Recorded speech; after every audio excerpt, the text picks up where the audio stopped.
chains fall. That's the power of the cross. See the chains fall.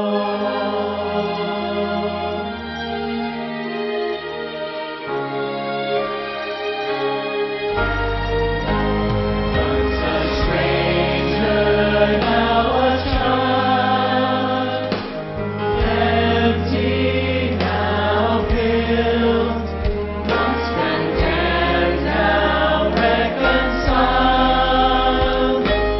broken, now healed. That's the power of the cross. See the chains fall. That's the power of the cross. See the chains fall. Your chains fall. Your chains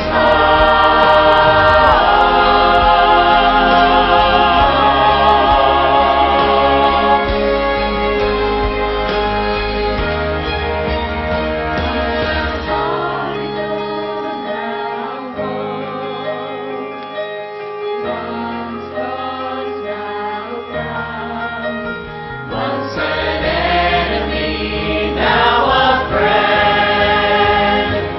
Once poor, now proud.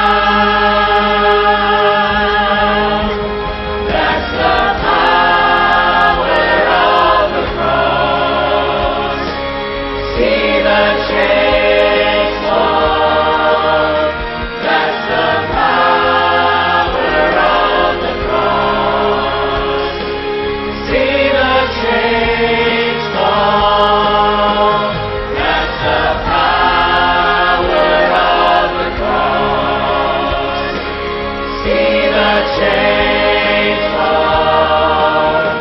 That's the power of the cross. See the chains fall.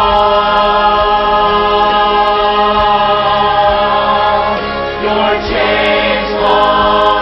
Your chains fall.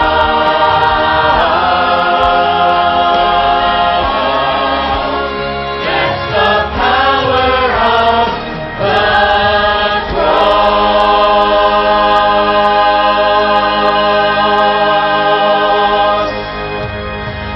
Thank you. Let's turn our Bibles this morning to John chapter number 19.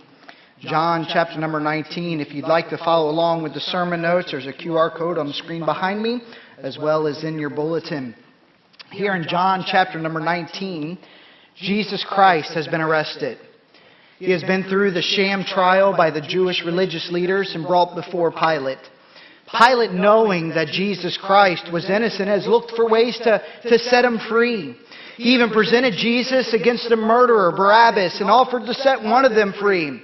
And the Jewish crowd chose to set Barabbas free instead. Jesus was on his way to the cross. He was on his way to being the sacrificial lamb for the Passover. There was nothing that Pilate was going to be able to do to stop this, no matter how hard he may try. At one point, as Pilate was seeking to release Jesus, the religious Jewish leaders cried out in John chapter number 19 and verse number 7. The Jews answered him, "We have a law, and by our law he ought to die, because he made himself the Son of God." This announcement troubled Pilate. It says in verse 8, when Pilate therefore heard that saying, he was the more afraid, and went again into the judgment hall, and saith unto Jesus, "Whence art thou?" But Jesus gave him no answer. Pilate had noticed that there was something different about Jesus Christ. That doesn't mean that he thought that Jesus was the only God, but could Jesus Christ be one of the gods? The Romans were a polytheistic religion, believing in a multitude of gods. They also believed that their gods had children. They would even have come to the point where they would consider Caesar, their emperor, to be a god here on earth, much like the Egyptians believed the pharaohs to be gods. It was not outside of the realm of their belief that a man could be God. And everything that Pilate had seen from Jesus made him question, is this statement true? Is he really one of the gods? And so Pilate asked Jesus Christ, he said, so where are you from? Are you from the heavens? Are you a god? But Jesus didn't respond to Pilate. And this refusal to answer frustrated and possibly insulted Pilate. It says in verse number 9, and he went again, Pilate, into the judgment hall, and saith unto Jesus, whence art thou? But Jesus gave him no answer. Then saith Pilate unto him, speakest thou not unto me? Knowest thou not that I have power to crucify thee, and have power to release you? Don't you know who I am, Jesus? Don't you know what I can do? I have power over you. I can crucify you if I want to. Or I can release you if I want to. And you're just going to sit there in silence when I ask you a question? And Jesus responds to him in verse number 11. Jesus answered, thou couldst have no power at all against me, except it were given thee from above. Therefore he that delivered me unto thee has the greater sin. Basically what Jesus Christ responds to him is, don't you know who I am? Don't you know the power that I have? Don't you know that you have no power at all except it were given to you by me? I am the all-powerful one. I am the creator of all things. Jesus wasn't trapped. His life wasn't hanging in the balance by the word of Pilate. Jesus Christ was on a mission.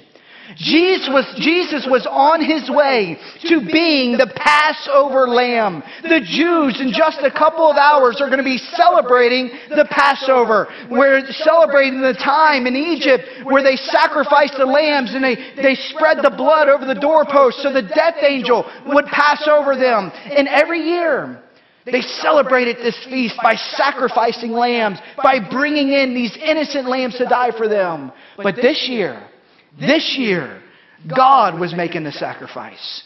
This year, Jesus Christ was to be the sacrifice for all mankind. And there was nothing that Pilate was going to be able to do to stop this. He thought he had the power, but he had no power. Jesus Christ was going to be the Passover lamb. Jesus had come to die for man's sin. Man's sin would be evident all the way to the cross. Man, in particular, the Jewish people, God's chosen people, would sin against God all the way up to the point of crucifixion. All the way up to the point where God had showed their love for them, and that while they were yet sinners, Jesus was on his way to the cross because of mankind's sin. And there was nothing Pilate could do, though he thought he could, to stop this sacrifice. See, this was not a surprise to God.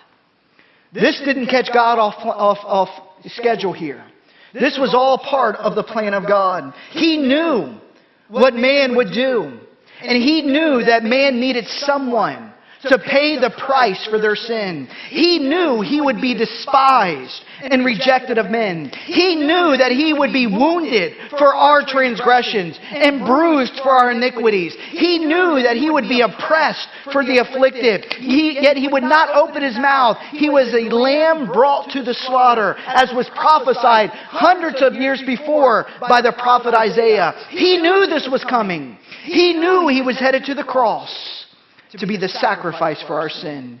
He knew that he would be beaten, despised, and rejected. This was not a surprise to him.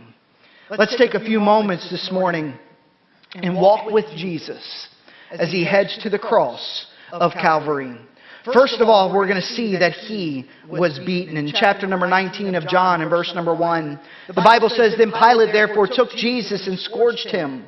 And so the soldiers plaited a crown of thorns and put it on his head. And they put on him a purple robe and said, Hail, King of the Jews! And they smote him with their hands. Verse 1 simply states that they scourged him. It can be easy for us to simply pass over this verse and these words. But the Roman scourge was a awful punishment. As Colby King would describe, the Roman scourge, also called the flagrum or the flagellum, was a short whip made up of 3 or more leather strips connected to a handle. You can see a picture on the screen behind me here of a replication of what it looked like.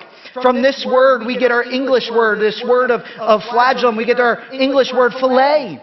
It's referring to a strip of boneless flesh or a slice of meat, which is a good description of what this weapon would do to the human body. The leather straps were knotted with a weight at the end and embedded with metal, nails, and bone shards. Sharp fragments from knuckle bone of sheep were often used. The flagrum also would sometimes contain a hook at the end, and it was given the terrifying name, the scorpion. Scourging would quickly remove the flesh, leaving skin hanging like ribbons. It would expose the bloody mass of muscle and bone, sometimes even exposing the internal organs. This weapon was so powerful of torture and brutal punishment carried out, and it was only carried out by professionally trained soldiers, where the victims would be stripped naked. They would be tied or shackled to a sturdy column, and were between 2 columns. And then 2 soldiers on each side would alternate hits, beating this victim continuously. This punishment was not so much about the number of lashes as it was about beating this person within a step of death and then backing off. Concerning the Romans flagrum, the church historian Eusebius of Cisler recounts in vivid, horrible detail a scene of scourging. He says, "For they say that the bystanders were struck with amazement when they saw them lacerated with their scourges, even to the innermost veins and arteries, so that the hidden inward parts of the body, both their bowels and their members, were exposed to view." Blood loss was so severe during this time. Sometimes the victim lost consciousness from extreme blood loss. Although the soldiers aimed their cuts, archaeologists found some skulls that had their eyes that were broken, their eye sockets, and their skulls that were broken from a misfire when they whipped it. Josephus, a first century historian, noted that certain rebellious Jews were torn to pieces by the scourge before being crucified. Jesus' beating was so severe that he was unable to carry his cross when it was time for his crucifixion. By the time he was on his way to Golgotha, he would have been suffering from blood loss and shock. His breathing was probably labored. His blood pressure would have dropped. And his body would most likely at this point be shaking and be trembling. His skin would be dangled like ribbons from his body. When John states that Jesus was scourged, this is what he means. That's the suffering he went through. But Jesus' beating doesn't stop there. When Pilate was trying to get Jesus released, the Roman soldiers, they didn't care about Jesus. They had heard the trial. They had heard that some had declared him to be the king of the Jews. So the soldiers mocked him. In verse 2 it says the soldiers platted a crown of thorns and put it on his head. They took these thorns that were long and sharp and they entered into the brow of Jesus Christ, where blood would then come trickling down his face. They would then take this robe of purple and they would put it around the beaten body of Jesus Christ, whose blood was now oozing from the pores of his body as it was just beaten with the scourge. And they mocked him. They brought him out and they said, "Hail, King of the Jews! Oh yeah, you look like a good king now. Look who you really are." And they mocked him. And then they punched him in his face. They smote him in the face with their own hands. They humiliated Jesus Christ. That's what they did to him. That's what your sin did to Jesus Christ. And now with Jesus bleeding, beaten, and mocked, Pilate once again presents him to the people. Maybe Pilate was hoping that would be enough. That would be sufficient. That would be enough punishment for Jesus. Maybe he would now be able to set Jesus Christ free from these religious leaders. But Pilate didn't understand that not only was Jesus beaten, he was despised. It says in verse number 4, "Pilate therefore went forth again and saith unto them, Behold, I bring him forth to you, that ye may know that I find no fault in him. Then came Jesus forth, wearing the crown of thorns and the purple robe. And Pilate saith unto him, Behold the man! When the chief priests, therefore, and officers saw him, they cried out, saying, Crucify him! Crucify him! And Pilate saith unto him, Take ye him, and crucify him, for I find no fault in him. The Jews answered, We have a law, and by our law he ought to die, because he made himself the Son of God. As Pilate brings Jesus out, he tells them that he hasn't found Jesus to be guilty, and to behold the man. That word behold means to look at him with careful consideration. It seems that Pilate is saying, look at this poor guy. I mean, he's suffered enough already. Don't you see what he's gone through already? And it's obvious that he's no real threat to be the king of the Jews or a threat to the king of Rome. I mean, look at the guy here. Behold him. Show some pity. Show some mercy on him. But the Jewish religious leaders looked at Jesus Christ, and they had no sympathy for him. You know, it's natural for us to feel bad for people and have empathy for others when they're suffering, when they're hurt, when they're going through difficult times, when they're in physical pain. You see someone hurt and it naturally hurts your heart. I mean, something as simple when you see someone has a sore back and they stand up and you hear that groan from them. Oh, it's just natural in your heart. You feel for them. Oh, I wish I could do something for them. You see one of your kids suffer and get hurt, and your heart just goes out to them. You wish you could take that pain from them. It's a natural human reaction when you see someone hurt, going through something, to feel sympathy for them, to feel empathy for them. Even when people are suffering for a just reason, you can feel bad for them. Oftentimes when the boys were receiving a spanking, the grandparents didn't feel good for them. I mean, they weren't happy. It hurts. They felt for them. They knew it was justified. They saw what that young man had done to their brother. They knew they deserved some punishment, but they still felt bad for them. The only thing that keeps us from feeling empathy or sympathy for others is when we have a hatred in our heart toward that person. That is why a group like Hamas can murder 1,200 people, and many Arabs and Muslims celebrate on that day. That is why a nation like Israel can destroy much of Palestine and kill people, and the Israelis don't feel bad for them. When there's hatred in someone's heart towards someone else, it blocks the emotions of sympathy and empathy. That is why during World War II, when we dropped 2 atomic bombs on the people of Japan, the United States rejoiced. The people of America celebrated because they remembered what Japan had done in Pearl Harbor. They had no sympathy for them. They had no empathy for them. There was hatred in the heart of people. Hatred blinds us to the suffering of other people. You ever see somebody driving by you flying down the road or cut you off, and then all of a sudden you see him pulled over by the police officer? You don't go, oh, poor guy. I feel so bad for them. Yes! They got what they deserved. That boils up in our heart in such a sense. And so as the Jewish religious leaders looked at Jesus Christ beaten and bloody, they didn't care. They didn't feel bad for him.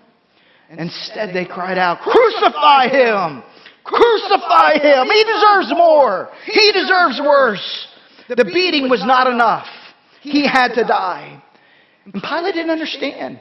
Pilate didn't get this hatred. What had Jesus done to make these guys so angry? All he knew was that they had accused Jesus of declaring himself to be their king. You know, politics can cause some severe emotions within people. I mean, we have an election coming up. People get so worked up in this, but rarely does it cause this type of hatred within someone.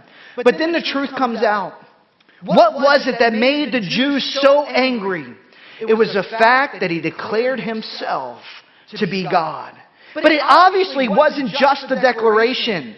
If it was just the declaration, they would have just considered him a madman, a crazy guy. This man, he can't be God. But it was the fact that he was doing all these works, all these miracles. He was healing the lame. He was making the blind to see. He had raised a man that had been dead for 4 days. Only things that God could do. So no, not only was he declaring himself to be God, he was proving himself to be God. And the religious leaders, they couldn't counteract that. They didn't have any words to go against that. The people were saying, what about how he healed this guy? Maybe he really is something. Well, they had no answer. And Jesus Christ also revealed their hypocrisy as the religious leaders. They were supposed to be the godly people, and Jesus Christ comes along and he shows how far from God they really were, how wicked they really were. And so they hated him. He was the antithesis of all that they were. They couldn't defeat him with word or deed. So the only thing they could do was to get rid of him. Jesus Christ was despised by the religious Jewish leaders. So much so that they had no compassion for him. Even as he stood there, beaten and mocked and bloodied. We also see through this passage that Jesus Christ was rejected. It says in verse number 12 of chapter 19, and from thenceforth Pilate sought to release him. But the Jews cried out, saying, if thou let this man go, thou art not Caesar's friend. Whosoever maketh himself a king speaks against Caesar.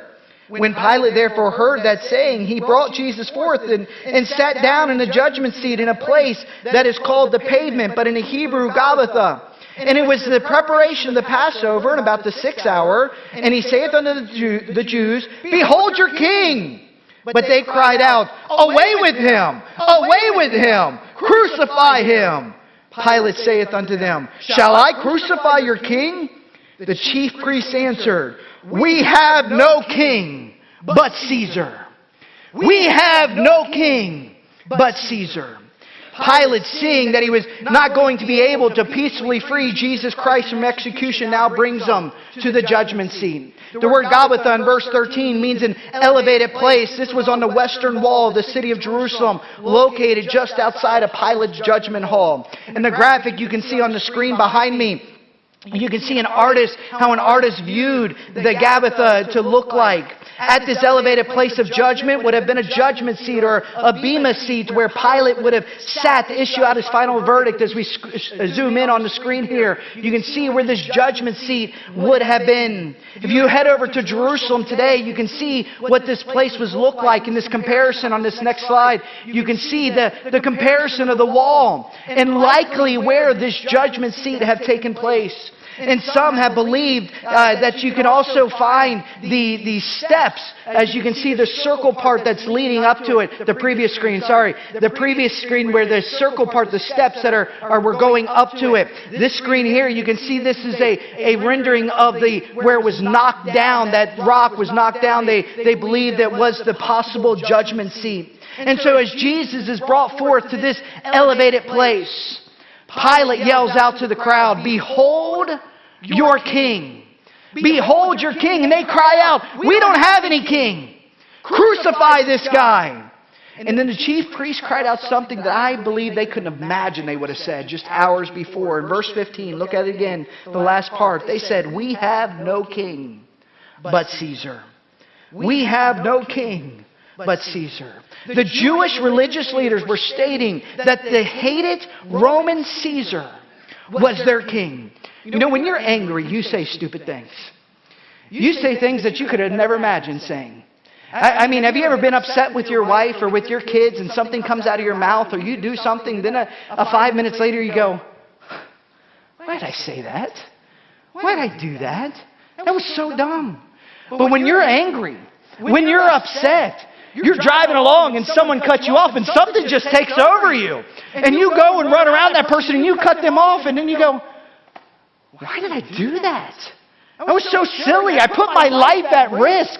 For what? For what reason? When you're angry, it causes you to do things and to say things that you could never imagine. The Jewish leaders were crying out that the Roman Caesar was their king. He was the one that was to rule over them. So here is Jesus one last time being presented to the Jewish people as their king. Here he is. Pilate cries out, "Here is your king." And they rejected him one final time. They would rather have an ungodly, pagan, cruel man like a Caesar be their king rather than Jesus Christ. The Messiah had come. God had showed up in human flesh, but they completely rejected him. And here he was, presented to them one final time. Even until the end, they had a chance to receive Jesus Christ, God in flesh, to be their king. But one final time, he was rejected.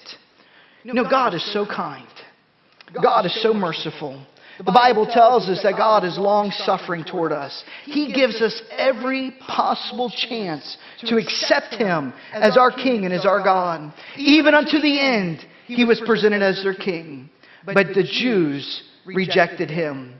Jesus was rejected as the Messiah. He wasn't who they wanted him to be. And so they rejected him. You know, despite all that God has done for us, there's still people today who reject him. He doesn't fit into the box that they want their God to be. He doesn't approve of their sin or of their lifestyle. He doesn't do what they want him to do. And so they don't want him. They want a God and a king that does things the way that they want it to be done. And when Jesus is revealed as different than what they want, they reject him even to this day. Jesus Christ is on the way to the cross. He is on the way to being the Passover lamb. He was beaten, despised, and rejected. The people had so much hatred toward him that they became blind in their anger. Their sin led them to this horrible act and led them to say things that were unfathomable for a Jew to say. But that's what sin does. Sin blinds us to the truth. Sin fills our hearts with hatred and with anger. Sin causes us to do things and to say things that seem unimaginable to us today. Sin causes us to go astray.